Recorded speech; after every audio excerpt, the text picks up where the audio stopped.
Pernah kepikiran nggak sih, kenapa ya selama puluhan tahun kayaknya cuma ada satu merek mobil yang jadi raja di jalanan Indonesia? Nah, kali ini kita bakal bedah tuntas fenomena dominasi Toyota. Sesuatu yang kita lihat tiap hari, tapi mungkin jarang kita pertanyakan lebih dalam.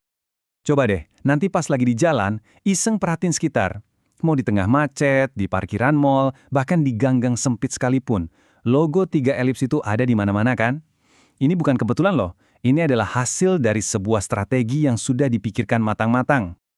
Dan ini bukan cuma soal perasaan aja, angkanya beneran ada dan wow, angkanya kuat banget. Data ini nunjukin kalau Toyota itu konsisten menguasai hampir 40% pasar otomotif nasional. Coba bayangin, dari setiap 10 mobil baru yang laku di Indonesia, 4 diantaranya itu Toyota. Ini bukan lagi sekedar memimpin pasar, ini namanya dominasi total.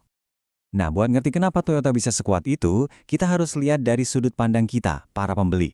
Soalnya gini, beli mobilnya itu mungkin bagian yang seru, tapi tantangan yang sebenarnya itu baru dimulai setelah mobilnya ada di garasi kita. Disitulah semua kecemasan muncul.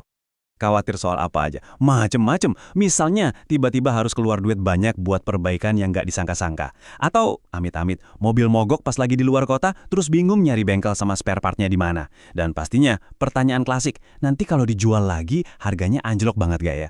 Nah, ini semua ketakutan nyata yang ada di benak hampir semua pemilik mobil. Dan disinilah letak jeniusnya strategi Toyota. Mereka sadar banget kalau mereka itu nggak cuma jualan mobil. Mereka itu jualan jawaban atas semua kecemasan tadi.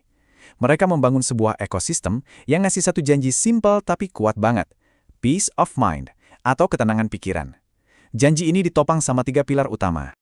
Pilar-pilarnya itu adalah, pertama, jaring pengaman berupa servis dan suku cadang yang bisa kamu temuin di mana-mana. Kedua, nilai jual kembali yang stabil, yang bikin mobil jadi kayak aset. Dan yang ketiga, keandalannya yang udah jadi legenda, buah dari filosofi pelan tapi pasti. Yuk kita bedah satu persatu. Oke, pilar pertama. Anggap aja ini kayak jaring pengaman raksasa yang dibikin Toyota buat kita semua. Idenya sederhana tapi brilian. Dimanapun mobil kamu ada masalah, bantuan itu nggak akan pernah jauh. Jaringannya ini beneran masif. Dari kota besar sampai ke pelosok-pelosok daerah, gampang banget nemuin dealer atau bengkel resminya. Lagi sibuk banget dan nggak sempat ke bengkel? Tenang, ada Toyota Home Service yang teknisnya bisa datang ke rumah. Dan yang paling penting, spare partnya itu melimpah. Mau yang asli di bengkel resmi atau di toko onderdil biasa, semuanya ada. Inilah yang ngasih rasa aman yang nggak ternilai. Dan ini bukan asumsi loh, ada buktinya. Sebuah studi akademis dari Universitas Diponegoro secara spesifik bilang kalau layanan purna jual adalah faktor kali paling dominan yang bikin orang mutusin buat beli mobil Toyota. Jadi emang terbukti kalau jaminan setelah pembelian inilah kunci sukses mereka. Lanjut ke pilar kedua. Nah, ini yang paling nyambung ke kantong kita nih, soal duit. Toyota itu pinter banget mengubah cara pandang kita soal mobil. Dari yang tadinya cuma dianggap barang konsumtif, jadi semacam investasi yang risikonya bisa diukur. Coba deh lihat data dari kompas.com ini. Biaya perawatan Toyota Agya selama 5 tahun itu cuma sekitar 6,2 juta. Sekarang bandingin sama kompetitor terdekatnya di kelas yang sama, biayanya tembus 12 juta lebih. Bedanya hampir 2 kali lipat. Ini kan penghematan yang signifikan banget buat jangka panjang. Selain biaya rawatnya murah, ada satu faktor ajaib lagi, harga jual kembalinya. Karena reputasinya yang kuat, harga mobil bekas Toyota itu cenderung stabil banget. Ini ngasih ketenangan pikiran dari sisi finansial. Kita jadi tahu kalau nanti mau dijual lagi, nilainya nggak bakal terjun bebas. Mobil kita bukan lagi kantong bolong, tapi jadi sebuah aset yang nilainya lumayan terjaga. Oke, pilar ketiga. Ini mungkin yang paling seru buat dibahas dan sering disalahpahami. Pas merek lain lomba-lomba nawarin fitur paling canggih, Toyota tuh kesannya kayak lebih santai, bahkan dibilang ketinggalan zaman. Tunggu dulu. Ini bukan kelemahan, ini justru strategi yang disengaja. Ini membawa kita ke pertanyaan mendasar. Sebenarnya, apa sih yang paling dicari sama mayoritas orang Indonesia? Apakah fitur-fitur keren kayak sunroof gede, atau layar sentuh raksasa, atau jaminan kalau mesin mobilnya bakal bandel dan gak rewel selama bertahun-tahun? Nah, di sini bedanya kelihatan jelas banget. Banyak merek baru, apalagi dari Tiongkok, masuk dengan strategi serangan fitur.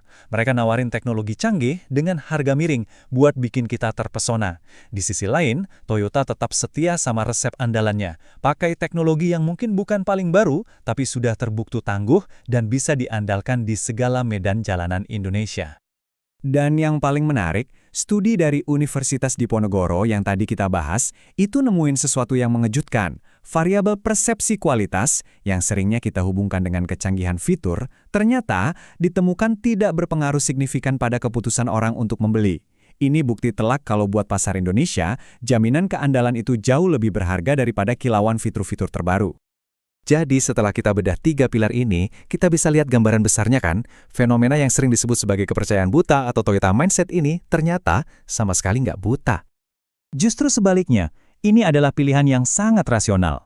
Ini adalah pilihan untuk rasa aman, karena tahu bantuan itu selalu ada di dekat kita. Pilihan untuk prediktibilitas, karena biaya perawatan dan harga jualnya bisa ditebak.